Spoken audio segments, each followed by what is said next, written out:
Tu dis que t'as jamais vlogué? Non, jamais vlogué. C'est ton premier vlog? C'est mon premier C'est vlog. la première fois. Eh ben, écoute, qu'est-ce que ça te fait de vloguer comme ça? Bah, c'est intense. Et on va voir ce disaster artist. Qu'est-ce que tu peux dire dessus? Je sais pas, t'as fait des recherches? Bah, j'ai un petit peu regardé déjà les rôles, enfin les acteurs.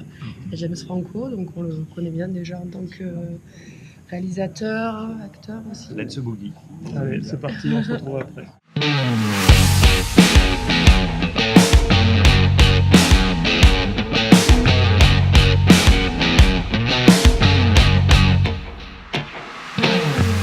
Salut les amis, salut à tous, on se retrouve dans un nouvel épisode de Backlight et cette fois-ci on va parler de The Disaster Artist avec et de James Franco. Et pour ça on se retrouve comme à chaque fois avec Raphaël. Comment ça va? Ça va et toi Mathias? Ça va très bien, merci. Et une nouvelle invitée pour ce Backlight. Et voilà les amis, je vous présente Aïda. Bonjour. Est-ce que tu vas bien Aïda? Ça va, ça va. Ouais, ça va, t'es pas trop stressée, premier Backlight? Bon, un petit peu, c'est la première fois que je parle au micro. Voilà, c'est une première, donc un petit peu, mais ça va bien se passer. Bah écoute, en tout cas on l'espère, pour toi. Sinon ce sera la dernière fois. Bon, c'est pas Exactement. grave. La pression directe. Allez, c'est parti. Vous en avez l'habitude, cette séquence qui est culte déjà désormais, qui est la séquence du pitch du film. Que les Américains veulent nous voler. Que les Américains nous demandent, mais on vend les droits très très cher de cette séquence. C'est le pitch du film, donc l'un de nous trois va devoir pitcher ce film. Et pour savoir qui va devoir pitcher, alors c'est souvent Je vous dis les gars, il y a pas de chance que ce soit moi, mais bon, voilà. On va faire un petit Shifumi à 3. Shifumi. Bon, c'est entre nous. C'est entre nous deux maintenant, attention. Shifumi. Aïda, c'est ton baptême du feu. Alors, Allez. tu as 30 secondes, Aïda, et pas une de plus pour pitcher ce film. C'est l'histoire de deux hommes qui qui aimeraient travailler dans l'industrie cinématographique et devenir acteurs. Le film se déroule dans les années 90, donc fin années 90, plutôt 99-2000. Et ils viennent de San Francisco et donc ils décident de partir pour Los Angeles pour conquérir Hollywood. Écoute, tu as 2 secondes, est-ce que tu veux passer le bonjour à tes amis, à ta famille? Pas maman. Raphaël, je vais te demander quel sera ton mot pour définir The Disaster Artist? Eh bien, mon mot sera névrotique. En surprenant. Surprenant, ok. Écoute, moi je vais dire psychose. Alors bien sûr on est toujours dans la partie no spoil, donc on ne spoil pas le film pour les gens qui ne l'auraient pas encore vu. Allez Aïda, cette fois-ci, je t'envoie direct dans le grand bain. Est-ce que tu peux me donner ton avis rapide, sans spoil sur le film? C'est un film à voir, mais il reste quand même réservé, je pense, à une certaine catégorie de personnes qui aiment expérimenter de nouveaux types de films. C'est pas un blockbuster, donc forcément ça attire un autre type de public et il faut avoir envie aussi de voir ce genre de film-là, qui est surprenant et particulier. Moi j'ai plutôt aimé le film. Après je trouve que c'est quand même un film malgré tout grand public, contrairement à ce que tu dis. Alors effectivement il parle du film, de la réalisation douloureuse du film The Room, qui est un nanar, quoi, voilà, globalement. Et malgré tout, le film est quand même fait pour être accessible. C'est pas un film d'art. Enfin, pour moi, c'est pas quelque chose de difficilement accessible pour la plupart du public. Après, c'est sûr que ça concerne des gens qui s'intéressent, qui ont peut-être vu ou qui se sont intéressés à ce film, The Room. Mais globalement, c'est quand même très accessible. Oui, je suis d'accord avec toi. On peut le dire. Effectivement, n'importe qui peut aller voir ce film. Même si on peut s'imaginer que les fans de The Room vont... ça va être les premiers concernés, évidemment. Parce que, alors évidemment, on peut le dire pour ceux qui n'auraient peut-être pas trop suivi, The Room, c'est un gros nanar qui a été tourné au début des années 2000. Et donc c'est un nanar, évidemment, qui n'a pas marché à sa sortie en salle, mais qui finalement, par son côté nanardesque, a connu une carrière qui a fait le buzz et qui a été notamment diffusé dans des séances de minuit aux États-Unis. Donc voilà, moi, pour donner mon avis, j'ai été aussi plutôt conquis par ce film. J'ai beaucoup aimé l'histoire qu'il raconte. Et je trouve que ce qui est très intéressant dans ce film, c'est un classique du cinéma, on va dire, mais c'est l'histoire dans l'histoire. que je trouve très intéressante. Voilà. Bah, c'est un biopic hein, finalement, donc c'est Ouais. alors c'est un peu, on en parlera peut-être après, mais effectivement c'est pas une histoire originale dans le sens où c'est tiré du livre qui raconte justement la réalisation du film. Ça reste quand même très orienté biopic. Alors cette séquence, elle nous est très demandée par toute la population de Château-Gombert.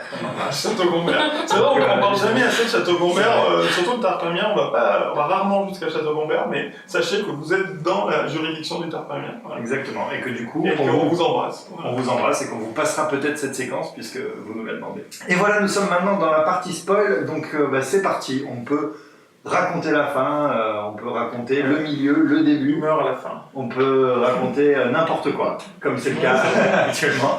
Allez Raphaël, puisque tu meurs d'envie de prendre la parole, est-ce que tu peux me donner ton avis sur ce film, et cette fois-ci ton avis un petit peu plus poussé. Construit. Exactement. Je dirais, alors, effectivement, j'ai aimé ce film. J'aime le côté, alors ça reprend un peu toute cette culture du nanar qui s'est énormément développée avec Internet, puisqu'avant c'était quand même beaucoup plus restreint, on va dire. C'était vraiment les cinéphiles qui connaissaient cette culture du nanar.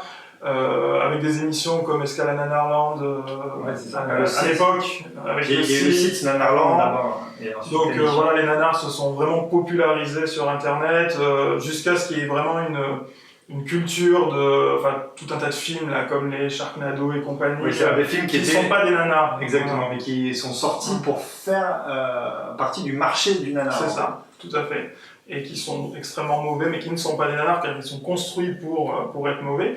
Et donc The Room est pour le coup un vrai nanar, c'est-à-dire que c'est pas du tout un film qui est censé être drôle. Enfin, c'est l'un des rares films finalement qui parle de ça. Alors, il y en a sans doute d'autres, mais je les ai pas en tête. Et voilà, j'ai trouvé ça intéressant. Après, j'ai beaucoup aimé la prestation des acteurs. Alors ça va être compliqué de mal jouer. Enfin, à la fois de bien jouer parce qu'ils doivent jouer le personnage dans leur vie. Voilà, et puis ensuite ils doivent jouer les acteurs dans le nanar. Et voilà, ça a dû être assez rigolo, je pense, à faire aussi. Mais voilà, c'est intéressant de voir comment finalement jouer un mauvais acteur et comment prolonger dans sa vie de tous les jours ce mauvais acteur qui finalement, en fait, le personnage principal, donc il s'appelle Tommy Wiseau, qui est donc le réalisateur du film. En fait, on se rend compte qu'il est dans son film comme il est dans la vie. Il n'y a pas j'ai l'impression, en tout cas, il n'y a pas vraiment de frontières. Il se met pas à rentrer dans la peau d'un personnage, contrairement à la plupart des acteurs. Et du coup, c'est ça qui est assez drôle, finalement. On suit ce personnage qui pense bien jouer, et qui est totalement barré, qui est totalement loufoque, et qui joue comme il vit. Alors déjà, il est bizarre si vous le croisez normalement dans la rue. Je pense que voilà, c'est pas quelqu'un de normal. Il est déjà étrange à l'origine, parce que on pourrait imaginer qu'il est normal dans la vie et qu'il joue mal parce qu'il mais non, il est déjà barré de base. C'est intéressant, c'est vraiment un personnage qu'on a envie de suivre. On a envie de connaître sa vie, on a envie de connaître plein de choses. D'ailleurs, le film crée tout un tas de mystères autour d'où il vient, d'où vient son argent, parce qu'il faut rappeler que ce personnage en fait a réalisé, a produit lui-même, a financé son film. Ça on peut le dire, voilà, c'est ça. C'est-à-dire qu'il arrive à faire ce film, même si tout est complètement loufoque dans le scénario et tout ça, parce qu'il a l'argent et on ne sait jamais d'où vient cet argent. C'est la rencontre entre une idée à la con et de l'argent, finalement, ce qui fait que l'idée à la con peut être réalisée, quoi. Voilà. Moi, pourtant, j'aime bien les biopics, contrairement peut-être à toi. Enfin, quand c'est bien fait, encore une fois. Mais moi, c'est pas que j'aime pas le biopic en général, c'est que je trouve que 90% des biopics sont mal faits. Oui, ou sont exagérés des fois, etc. Alors, on va en parler après, il y a des points, moi, qui me semblent discutables dans ce film-là, qui me semblent pas très vraisemblables. On en parlera plus tard. Mais en tout cas, je trouve que c'est un biopic plutôt bien exécuté. Voilà. Aïda, est-ce que toi déjà tu étais familière avec la culture du nanar ? Absolument pas. C'était la première fois que je voyais un film de ce type-là et j'ai trouvé ça, j'ai beaucoup aimé. Ensuite, pour revenir par rapport au spoil et ce que j'ai pensé plus en général du film, le personnage qui est joué par Franco, il est touchant, mais en même temps, c'est quelqu'un qui répond pas du tout aux critères ou aux règles en fait que notre société voudrait imposer, donc c'est pour ça qu'il peut paraître déconnecté ou ou complètement à Perché, côté quoi. de la plaque, quoi. C'est ça. Et en fait, c'est comme tu disais, c'est moyen, le fait qu'il ait de l'argent, qui fait qu'il arrive à en faire un film. Je vais rebondir sur ce que tu viens de dire. Et en fait, pour moi, ce film, c'est l'histoire. Alors tout à l'heure, j'ai dit Psychose.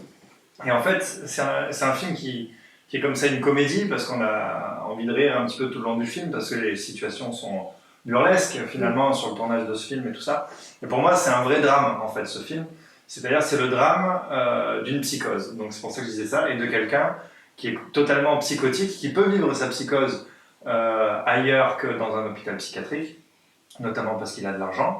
Et en fait, c'est ça la petite histoire dans l'histoire, c'est que c'est une histoire d'amitié à l'intérieur de cette psychose, et que quelqu'un de psychotique, il entraîne toujours tout le monde avec lui. Et c'est ce qui se passe. Et pour moi, donc le passage clé du film, au début, en fait, justement, donc le personnage de Greg Sestero, en fait, il est fasciné par ce personnage. Et il est fasciné par cette psychose.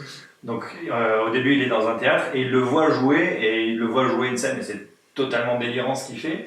Et finalement, il est fasciné par le fait que ce type, il a aucune honte, aucun mal à se donner en spectacle et tout ça. Et ça devient une histoire d'amitié très forte. Sauf qu'au bout d'un moment, cette psychose les bouffe totalement. Sur le tournage, ça devient n'importe quoi, il y a plein de problèmes. Et il y a ce passage clé où, à un moment, il lui demande en gros de choisir entre lui et sa nana. Et à un moment, il est entraîné par la psychose. Et c'est comme ça que fonctionnent les gens psychotiques, quoi. C'est-à-dire qu'ils entraînent les gens avec eux. Et il est entraîné par la psychose et il choisit son ami. Et c'est ça le drame. Et à la fin, il y a un des cartons à la fin du film qui dit que, en fait, ils restent amis, ils se parlent tous les jours, ils continuent à faire des films ensemble, à produire et tout ça. Et finalement, leur vie, c'est ça. Mais toi, tu vois ça comme une psychose, mais est-ce que c'est pas juste un mauvais réalisateur finalement ? Parce que en quoi ce serait pas juste quelqu'un qui veut faire un film, qui fait un mauvais film, qui du coup est entraîné avec un effet boule de neige de quelque chose de plus en plus mauvais, mais peut-être juste quelqu'un qui veut bien faire, qui s'y connaît pas du tout en cinéma, qui est totalement paumé, qui a même des codes dans la vie, sans parler du cinéma, qui sont considérés comme un peu folles, un peu loufoques, voilà. Et il fait un film, le film est un four, mais il est tellement mauvais qu'il en devient drôle, donc ça devient un nanar. Et bon, il utilise cette notoriété-là, mais en quoi c'est quelqu'un de psychotique finalement ? Est-ce que c'est pas juste un mauvais réalisateur, quoi ? Non, alors justement, pas du tout. Et c'est pas, quand je dis qu'il est psychotique, c'est pas du tout la prestation de James Franco qui me fait me dire « Ah tiens, il joue quelqu'un de psychotique ». Non, c'est les symptômes. La paranoïa, c'est un personnage qui est totalement parano. Le fait qu'il soit totalement hanté et de manière totalement confuse par son passé. On va revenir sur cette scène, quasiment la scène finale, où en fait, donc il y a l'avant-première du film. Et donc en fait, ils sont là, il y a beaucoup de monde, la salle est pleine, contrairement à ce qu'ils pensent, même d'ailleurs, à ce qu'ils pensaient. Et en fait, il y a tout le monde qui commence à regarder le film. Alors, les 2-3 premières minutes, ça va à peu près. Après, il y a tout le monde qui commence à être très gêné par le film, surtout la scène où on voit son cul, voilà. Et puis au bout d'un moment, d'un coup ça bascule, tout le monde se met à rire, mais à rire vraiment aux éclats. J'ai jamais entendu rire dans un cinéma comme ça, même quand c'est la meilleure comédie du monde.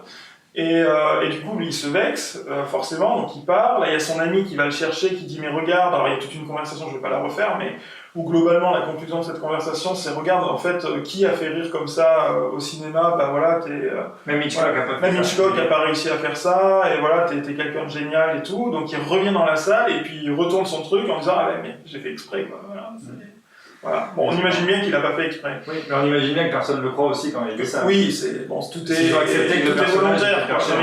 Évidemment, tout le monde a accepté voilà. Et voilà, moi j'ai trouvé cette scène en fait pas hyper crédible. Alors je sais pas comment ça s'est passé en vrai, je suis pas assez renseigné sur.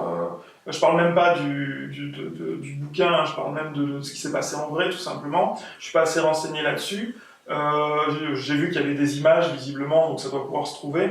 Mais en tout cas, pour parler vraiment du film, je trouve que dans le cadre du film, je trouve que la scène n'est pas hyper crédible. Alors on peut tout de suite passer à la séquence que cette fois-ci les Yougoslaves nous envient. On a vraiment il y a un côté international avec Backlight. Tu es Yougoslave. Monténégrine et bosniaque.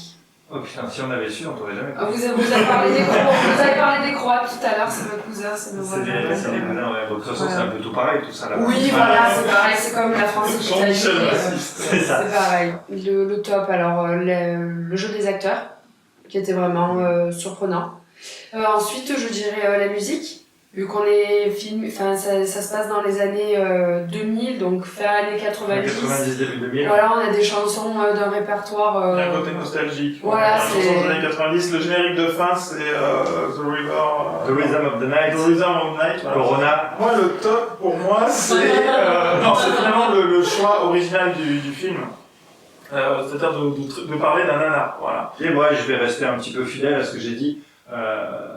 Tout au long de ce backlight, à savoir que pour moi le top c'est vraiment le fait d'avoir réussi à raconter une histoire dans l'histoire et donc finalement une histoire d'amitié qui va être une histoire d'amitié entre quelqu'un de, on va dire, à peu près normal et quelqu'un de psychotique qui va l'entraîner dans sa psychose au sein d'une histoire qui est beaucoup plus vaste.